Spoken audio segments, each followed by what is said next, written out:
अस्सलाम वालेकुम। आज का हमारा टॉपिक है wave particle nature of matter, dual nature of matter. अच्छा जी, प्लैंक्स थ्योरी हम पढ़ चुके हैं अभी तक। क्या थी प्लैंक्स थ्योरी? कि प्लैंक्स के अकॉर्डिंग जो लाइट है ये वेव नेचर तो है ही इसकी, जो कि अभी तक मानते चले आए थे। साथ साथ ये प्लैंक्स ने ये कहा कि लाइट का कैसा नेचर है, पार्टिकल नेचर। मतलब लाइट पार्टिकल्स की फॉर्म में भी बिहेव करती है। मतलब लाइट्स, अभी तक साइंटिस्ट ये मानते थे कि लाइट क्या है, वेव्स है। लेकिन प्लैंक्स ने ये फर्स्ट टाइम कहा कि ये लाइट जो है वो छोटे छोटे पैकेट ऑफ एनर्जी यानी पार्टिकल से बनी हुई है। ये कॉन्सेप्ट दिया था प्लैंक्स ने। और आज के साइंटिस्ट ये कहते हैं, बाद में ये प्रूव हुआ कि लाइट दोनों बिहेवियर शो करती है, वेव नेचर भी और पार्टिकल नेचर भी। पार्टिकल नेचर मतलब लाइट जो है वो छोटे छोटे पैकेट ऑफ एनर्जी से बना हुआ है, ये कहना था प्लैंक्स का। और इसी वजह से लाइट का कहा जाता है कि पार्टिकल नेचर है। तो ये थ्योरी प्लैंक्स की अब तक आ चुकी थी। तो इसको देखते हुए 1924 में for the first time Louis de Broglie, LOUIS, Louis de Broglie इसको लिखते हैं, लेकिन पढ़ते इसको क्या है, de Broglie. Louis de Broglie, इसने ये कहा कि चूँकि नेचर में सिमेट्री है और लाइट वेव होने के साथ साथ पार्टिकल नेचर भी बिहेव कर रहा है, शो कर रहा है, तो हो सकता है कि पार्टिकल्स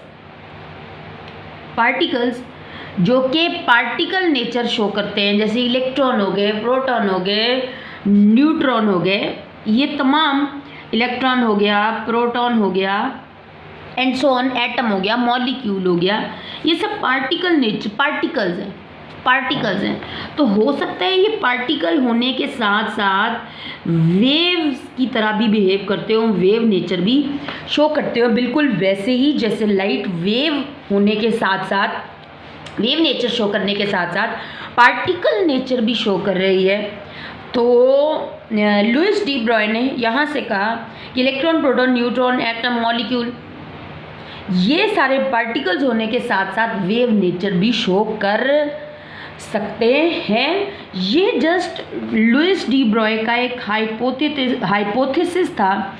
इसके पास कोई प्रूव या नहीं था। फिर बाद में ये प्रूव भी हो गया कि हाँ, वाकई जो पार्टिकल्स हैं, जैसे इलेक्ट्रॉन हो गया, प्रोटॉन हो गया, एटम, मॉलिक्यूल, ये सारे पार्टिकल्स होने के साथ साथ वेव नेचर भी शो करते हैं। बाद में ये प्रूव हुआ। लेकिन इसने जस्ट एक हाइपोथेसिस दिया था, ये कोई लॉ नहीं था, ये कोई प्रिंसिपल नहीं था, ये जस्ट एक हाइपोथेसिस था। और क्या था हाइपोथेसिस? कि इलेक्ट्रॉन, प्रोटॉन, एटम, मॉलिक्यूल, ये जितने भी पार्टिकल्स हैं, स्मॉल माइक्रोस्कोपिक पार्टिकल्स जो हैं, ये पार्टिकल होने के साथ साथ वेव नेचर भी शो कर सकते हैं, जैसे लाइट वेव होने के साथ साथ पार्टिकल नेचर भी शो कर सकती है। और उसने चूँकि इलेक्ट्रॉन, प्रोटॉन, न्यूट्रॉन या इन पार्टिकल्स को ये बोला कि ये वेव नेचर भी शो कर रहे हो सकते हैं, तो मतलब ये दोनों नेचर शो कर रहे हैं, पार्टिकल नेचर भी और वेव नेचर भी। तो इन पार्टिकल्स के लिए अगर ये वेव नेचर शो कर रहे हैं तो इनके साथ कोई वेव एसोसिएटेड होगी, और इन वेव्स की वेवलेंथ के लिए डी ब्रॉय ने एक फार्मूला दिया। और वो फार्मूला उसने ड्राइव कैसे किया, और वो फार्मूला था क्या? सबसे पहले कि इन पार्टिकल्स के साथ जो वेव्स एसोसिएटेड हैं उनका उसने फार्मूला क्या दिया, wavelength is equal to H/mv। अब ये फार्मूला था इन पार्टिकल्स के साथ जो वेव्स एसोसिएटेड है उनकी वेवलेंथ निकालने का। Wavelength is equal to H/mv, यानी wavelength is inversely proportional to mv का प्रोडक्ट, और mv के प्रोडक्ट को हम क्या बोलते हैं, मोमेंटम। मतलब मोमेंटम के इन्वर्सली प्रोपोर्शनल है वेवलेंथ। अब ये फार्मूला आया कहाँ से, ये उसने किस तरह ड्राइव किया। देखो इसमें ये वेवलेंथ है और एच क्या है, Planck's constant, m is mass and v is velocity, और मास और वी का प्रोडक्ट हम क्या बोलते हैं उसको, मोमेंटम। तो ये इक्वेशन ड्राइव किस तरह हुई, प्लैंक्स इक्वेशन तो हम पढ़ रखी है, ठीक है। प्लैंक्स इक्वेशन क्या है, E is equal to h nu, और हमने सर आइंस्टाइन की इक्वेशन भी पढ़ रखी है, E is equal to mc square, साइन आइंस्टाइन की इक्वेशन। और ये क्या है, प्लैंक्स इक्वेशन क्या है, h यहाँ पे प्लैंक्स कांस्टेंट, और ये जो है ये है new which is the frequency of light. मतलब क्या कहा था सर प्लैंक्स ने कि जो पार्टिकल्स लाइट है जो कि स्मॉल पार्टिकल्स ऑफ एनर्जी से या स्मॉल पैकेट ऑफ एनर्जी से बनी हुई है, उस हर पैकेट ऑफ एनर्जी में एनर्जी निकालने का फार्मूला क्या है, एच न्यू। ये थी प्लैंक्स की इक्वेशन जो कि हम ऑलरेडी डिस्कस कर चुके हैं। अब अगर इन दोनों इक्वेशंस को इक्वेट कर दें, मतलब इन दोनों को इक्वल में लिख दें, तो h nu will be equal to M C square. अब यहाँ पे एच प्लैंक्स कांस्टेंट है, nu is the frequency of light, nu बोलते हैं हम इसको, और m C square mass is velocity और c is speed of light. तो फ्रीक्वेंसी के बारे में ऑलरेडी हम पढ़ चुके हैं कि frequency is equal to c upon frequency is equal to c upon lambda. तो फ्रीक्वेंसी वेवलेंथ के इन्वर्सली प्रोपोर्शनल है, और फ्रीक्वेंसी और वेवलेंथ का ये रिलेशन हम ऑलरेडी प्लैंक्स इक्वेशन में पढ़ चुके हैं। अगर हम ये फ्रीक्वेंसी की वैल्यू पुट कर दें इसमें, इस इक्वेशन में, तो ये हमारे पास बन जाएगा एच, फ्रीक्वेंसी की वैल्यू क्या है, C upon lambda is equal to M C square. अब अगर ये लेमडा इक्वल के इस साइड पे और ये फुल वैल्यू इक्वल यहाँ लेमडा की जगह आ जाए, तो ये इक्वेशन कुछ इस तरह से माउल्ड हो जाएगी। लेमडा अगर इधर चला जाए और एम सी स्क्वायर इधर आ जाए, तो एच सी अपॉन एम सी स्क्वायर। अब ऊपर एक सी और नीचे दो सी हैं तो कैंसिल हो गया, और हमारे पास यहाँ पे फार्मूला बनेगा lambda wavelength is equal to h upon m c. ये हमारा फार्मूला बन गया वेवलेंथ निकालने का in case of photon. In photon मतलब लाइट जिन पार्टिकल से बनी होती है, पैकेट ऑफ एनर्जी से बनी होती है, उनको हम क्या बोलते हैं, फोटॉन। तो ये हमारा फार्मूला बन गया वेवलेंथ निकालने का इन केस ऑफ लाइट। लेकिन अगर हम हमने पार्टिकल्स का वेवलेंथ निकालना है, पार्टिकल्स के साथ एसोसिएटेड वेवलेंथ का फार्मूला निकालना है, तो यहाँ सी की जगह आ जाएगा हमारे पास वेलोसिटी ऑफ दैट पार्टिकल। तो फार्मूला माउल्ड हो जाएगा एच अपॉन एम वी। ये हमारा फार्मूला है वेवलेंथ निकालने का इन केस ऑफ पार्टिकल्स। अगर पार्टिकल्स के साथ जो कि स्मॉल माइक्रोस्कोपिक पार्टिकल्स के साथ वेवलेंथ एसोसिएटेड होती है, वेव्स एसोसिएटेड है, वो वेव नेचर भी शो करते हैं, ये कहना था डी ब्रॉय का। तो उनके साथ जो वेव एसोसिएटेड है उसको कैसे निकालेंगे इस फार्मूले से। और ये एक हाइपोथेसिस है, ये कोई लॉ नहीं है, कोई प्रिंसिपल नहीं है। तो जब लुइस डी ब्रॉय ने ये सब कहा कि वेव्स एसोसिएटेड हैं, यानी पार्टिकल नेचर होने के साथ साथ वेव नेचर भी शो कर रहे हैं, तो साइंटिस्ट ने कहा इसको प्रूव करो। और फिर हम कुछ पार्टिकल्स का, इलेक्ट्रॉन्स का और कुछ बड़े माइक्रोस्कोपिक पार्टिकल्स का अभी हम वेवलेंथ निकाल के देखेंगे। तो जब साइंटिस्ट ने कहा सर डी ब्रॉय को कि आप इसको प्रूव करो, तो उसका ये कहना था कि जो बड़े पार्टिकल्स हैं, मतलब एलिफेंट हो गया, ह्यूमंस हो गए, बॉल हो गए, क्या इनके साथ भी कोई वेव्स एसोसिएटेड है? क्योंकि उसने कहा था कि पार्टिकल्स होने के साथ साथ पार्टिकल्स वेव नेचर भी शो करें। क्या बड़े पार्टिकल्स के साथ भी वेव्स हैं? तो यहाँ सर डी ब्रॉय ने कहा कि जो बड़े पार्टिकल्स हैं, मैक्रोस्कोपिक पार्टिकल्स हैं, उनके साथ वेव्स जो एसोसिएटेड है वो बहुत छोटी है, इतनी छोटी वेव्स है कि वो डिटेक्ट नहीं हो सकती। मतलब बहुत छोटी बहुत छोटी बहुत छोटी वेव्स हैं जिनको हम निगलेक्ट कर देते हैं। अब हम इसको कैसे देखेंगे? सपोज हमारे पास इलेक्ट्रॉन है और ये स्पीड से मूव कर रहा है, हाई वेलोसिटी से मूव कर रहा है और 2.188 इंटू 10⁻6 मीटर पर सेकेंड की स्पीड से मूव कर रहा है या वेलोसिटी से मूव कर रहा है। हमारे पास इलेक्ट्रॉन है और ये फर्स्ट ऑर्बिट, बोर के अकॉर्डिंग जो फर्स्ट ऑर्बिट है न्यूक्लियस के गिर्द, वहाँ मूव कर रहा है हाइड्रोजन एटम में। First orbit according to Bohr move कर रहा है इलेक्ट्रॉन विद दिस वेलोसिटी। और अगर हमने इसके साथ वेवलेंथ जो एसोसिएटेड है वो फाइंड करनी है तो क्या फार्मूला है हमारे पास वेवलेंथ निकालने का? Lambda is equal to h upon mv। h हमारे पास प्लैंक्स कांस्टेंट है, इसकी वैल्यू हमें पता है कितनी है, 6.63 इंटू 10⁻⁻34 जाउल सेकेंड, ये हमारे पास वैल्यू है।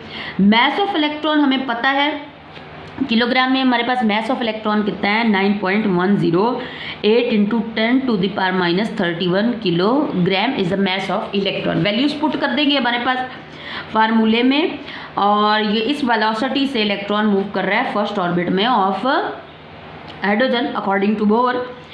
तो हमारे पास 6.63 मल्टीप्लाई बाय 10⁻⁻34 जाउल सेकेंड, ये हमारे पास प्लैंक्स कांस्टेंट की वैल्यू है। मैस ऑफ इलेक्ट्रॉन कितना है हमारे पास 9.108 इंटू 10⁻31 किलोग्राम, जबकि हमारे पास वेलोसिटी ऑफ इलेक्ट्रॉन कितनी है 2.188 इंटू 10⁻6 मीटर पर सेकेंड, ये हमारे पास वैल्यूज़ है। अब हमारे पास जाउल, तो जाउल के बारे में हम क्या कहेंगे? 1 जाउल इज इक्वल टू, हमें पता है ऑलरेडी हमने पढ़ चुका है, 1 joule is equal to kilogram into metre square into second per square, second per square. और अगर हम जाउल की ये वैल्यू पुट करें तो हमारे पास कुछ इस तरह से वैल्यू चेंज हो जाएगी 6.63 इंटू 10⁻⁻34 और जाउल की वैल्यू क्या है kilogram metre square second per square और आगे हमारे पास सेकेंड भी है। तो नीचे हमारे पास वैल्यू क्या है 9.108 into 10⁻⁻31 kilogram into 2.188 into 10⁻6 metre per second. तो किलोग्राम से कैंसिल और हमारे पास 1 सेकेंड ऊपर है और सेकेंड इनवर्स नीचे, ये ऊपर जाएगा तो सेकेंड स्क्वायर हो जाएगा और वो इस सेकेंड से कैंसिल हो जाएगा। ऊपर मीटर और स्क्वायर और नीचे मीटर है तो ये भी अब हमारे पास ऊपर बच गया मीटर और हम इनको मल्टीप्लाई डिवाइड करके हमारे पास जो वैल्यू होएगी that is 0.33 metre, 0.33 into 10 to the power minus into 10⁻⁹ metre. अब हम बहुत छोटी वेवलेंथ है, ये बहुत छोटी वेवलेंथ है, लेकिन हम अगर इसको नैनोमीटर में देखें तो 10⁻⁹ metre is equal to 1 nanometre. तो 10⁻⁹ मीटर चूँकि नैनोमीटर के बराबर है तो 0.33 nanometre is the wavelength associated with that electron. अच्छा, ये वेवलेंथ तकरीबन एक्सरेज की जो वेवलेंथ होती है तकरीबन उतनी ही वेवलेंथ है, तो मतलब ये वेवलेंथ मेजरेबल है। इलेक्ट्रॉन की वेवलेंथ मेजरेबल है, मतलब जो वेव्स एसोसिएटेड है उनकी वेवलेंथ मेजरेबल है और तकरीबन इस इलेक्ट्रॉन की जो कि इस वेलोसिटी से मूव कर रहा है in the first orbit of atom around nucleus, तो उसकी वेवलेंथ तकरीबन कितनी है 0.33 नैनोमीटर विच इज़ मेजरेबल, और ये तकरीबन एक्सरेज की वेवलेंथ के बराबर है, मेजरेबल है। लेकिन अगर हमारे पास कोई प्रोटॉन हो, चलो अगर हमारे पास प्रोटॉन हो और वो तकरीबन इतनी ही वेलोसिटी के साथ मूव कर रहा हो वेलोसिटी के साथ मूव कर रहा हो जितनी के हमने यहाँ पे इलेक्ट्रॉन के लिए इस वेलोसिटी के साथ वेवलेंथ फाइंड की है, इस वेलोसिटी के साथ अगर इलेक्ट्रॉन मूव करे और अगर इतनी ही वेलोसिटी के साथ प्रोटॉन मूव करो और वो कितनी वेलोसिटी है 2.188 into 10⁶ metre per square metre per second की वेलोसिटी के साथ, तो इस प्रोटॉन की वेवलेंथ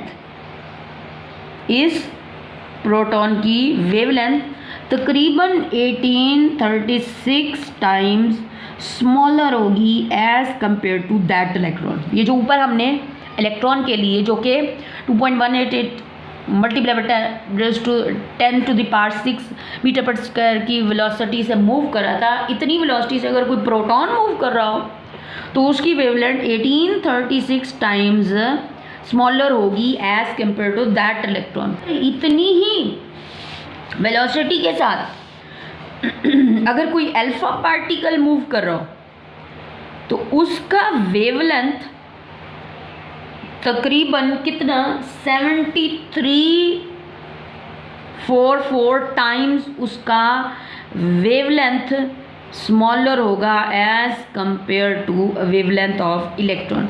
अब अगर कोई अल्फा पार्टिकल इतनी ही वेलोसिटी के साथ मूव कर रहा है तो उसकी वेवलेंथ 7344 टाइम्स स्मॉलर होगी as compared to the wavelength of electron. बहुत छोटी वेवलेंथ है। कहते हैं कि हमारे पास एक स्टोन है और वो 10 मीटर पर सेकेंड की वेलोसिटी से मूव कर रहा है और इस स्टोन का मैस तकरीबन 1 ग्राम है, तो मैस 1 ग्राम और उसकी वेलोसिटी 10 मीटर पर स्क्वायर की वेलोसिटी से अगर कोई स्टोन मूव कर रहा है तो उसकी वेवलेंथ हम फाइंड कर लेते हैं। Wavelength is equal to h/mv, values put करेंगे। h की वैल्यू क्या है हमारे पास 6.63 मल्टीप्लाई बाय 10⁻34 जूल सेकेंड, और हमारे पास स्टोन का मैस कितना है 1 ग्राम है, और 1 ग्राम को किलोग्राम में अगर हम कन्वर्ट करेंगे तो ये तकरीबन बनेगा 10⁻³ किलोग्राम इंटू वेलोसिटी कितनी है 10 मीटर पर सेकेंड। तो हमारे पास यहाँ पे वेवलेंथ निकल के आएगी 6.626 इंटू 10⁻30 मीटर। बहुत छोटी वेवलेंथ है, बहुत छोटी वेवलेंथ है, और इतनी छोटी वेवलेंथ कांट बी मेजर्ड।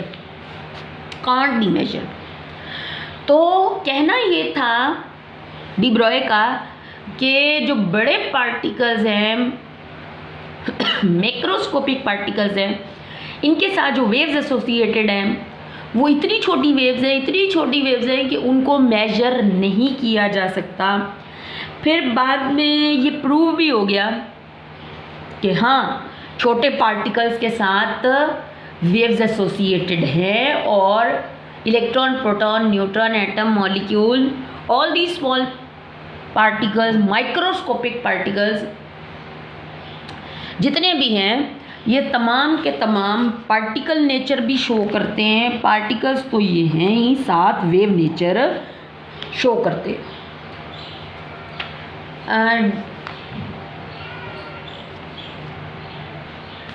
1927 में दो साइंटिस्ट डेविसन एंड जर्मर, ये दो साइंटिस्ट थे, इन्होंने पार्टिकल नेचर ऑफ इलेक्ट्रॉन को प्रूव कर दिया। जो कि डी ब्रॉय ने बोला था। इन्होंने क्या किया, हीटेड टंगस्टन फिलामेंट लिया, हीटेड टंगस्टन फिलामेंट, उससे बहुत सारे क्या निकले, इलेक्ट्रॉन्स। अब इन इलेक्ट्रॉन्स को उन्होंने गिराया, फॉल करवाया, पोटेंशियल डिफरेंस सेट करके, और निकल क्रिस्टल, ठीक है, निकल के क्रिस्टल के ऊपर गिराया, और निकल के क्रिस्टल के ऊपर क्या ऑब्जर्व हुई, डायफ्रैक्शन। और डायफ्रैक्शन तो क्या है कि वेव्स की प्रॉपर्टी है। डायफ्रैक्शन किसकी प्रॉपर्टी है, वेव्स की। उन्होंने जब हीटेड टंगस्टन फिलामेंट को पोटेंशियल डिफरेंस सेट करके प्लेट्स में से गुजार के इलेक्ट्रॉन्स को, हीटेड टंगस्टन फिलामेंट से प्रोड्यूस शुदा इलेक्ट्रॉन्स को निकल क्रिस्टल के ऊपर फॉल किया, तो निकल क्रिस्टल के ऊपर डायफ्रैक्शन का फिनोमेना ऑब्जर्व हुआ। और डायफ्रैक्शन का फिनोमेना तो वेव्स है, वेव्स शो करती है, वेव्स की प्रॉपर्टी है। तो यहाँ से ये प्रूव हो गया कि yes, electrons show wave nature, electrons show wave nature. और इस तरह स्मॉल माइक्रोस्कोपिक पार्टिकल्स की wave nature in 1927 Davisson and Germer नामी इन 2 साइंटिस्ट से प्रूव हो गई, और इनको इस पे नोबेल प्राइज़ भी मिला।